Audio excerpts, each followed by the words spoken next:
एनटीपीसीच्या वतीनं ऊर्जा निर्मिती करण्यासाठी कोळशामध्ये आता बांबूचाही समावेश करण्यात येणार असल्याची माहिती देण्यात आली।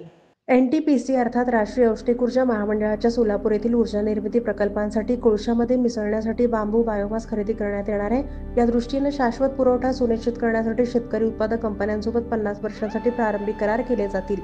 पर्यावरण संवर्धनासाठी बायोमासवर आधारित ऊर्जा प्रकल्प ही काळाची गरज असून एनटीपीसी अध्यक्ष गुरदीप सिंग यांनी संयंत्रासाठी दरवर्षी 4 दशलक्ष इतक्या कोळशाची गरज असते असं सांगितलं।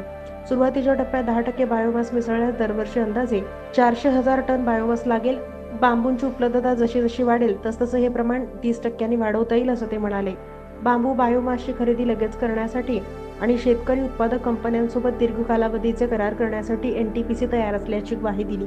या उपक्रमामुळे सोलापूर, लातूर आणि धाराशिव जिल्ह्यातील बांबू उत्पादक शेतकऱ्यांना प्रत्यक्ष लाभ होईल असं ते म्हणाले। एनटीपीसीच्या अध्यक्षांनी या बैठकीत अशा प्रकारच्या पहिल्यांदाच होत असलेल्या उपक्रमांचा तपशील सांगितला। या बैठकीला महाराष्ट्र इन्स्टिट्यूट फॉर ट्रान्सफॉर्मेशन मुख्य कार्यकारी अधिकारी प्रवीण सिंग परदेशी, मुख्यमंत्र्यांच्या पर्यावरण आणि शाश्वत विकास कृती दलाचे कार्यकारी अध्यक्ष पाशा पटेल आणि एनटीपीसीचे सोलापूर प्रकल्प प्रमुख तपन कुमार बंदोपाध्याय उपस्थित होते। या बैठकीत सोलापूर जिल्हा परिषदेचे सीईओ कुलदीप जंगम, एनटीपीसीचे संचालक कमलेश सोनी तसेच मित्र आणि शेतकरी उत्पादक कंपन्यांचे प्रतिनिधी सहभागी होते। 26 डिसेंबरला महाराष्ट्राचे मुख्यमंत्री देवेंद्र फडणवीस यांनी एनटीपीसीच्या अध्यक्षांना लिहिलेल्या पत्रानंतर लातूर, सोलापूर आणि धाराशिव जिल्ह्यातील शेतकऱ्यांसाठीची धोरणं आखण्याच्या उद्देशाने आठवड्याभरात ही बैठक बोलावण्यात आली आहे।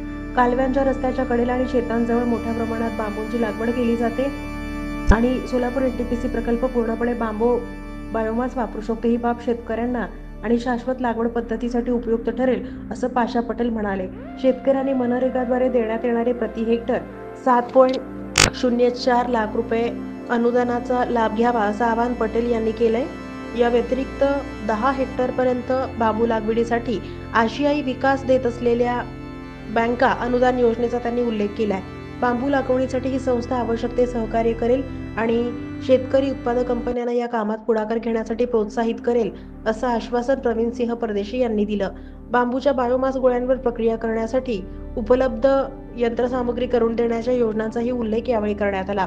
विक्रीबाबतच्या अनिश्चिततेमुळे शेतकरी पूर्वी बांबूची लागवड करण्यास कचरत होते।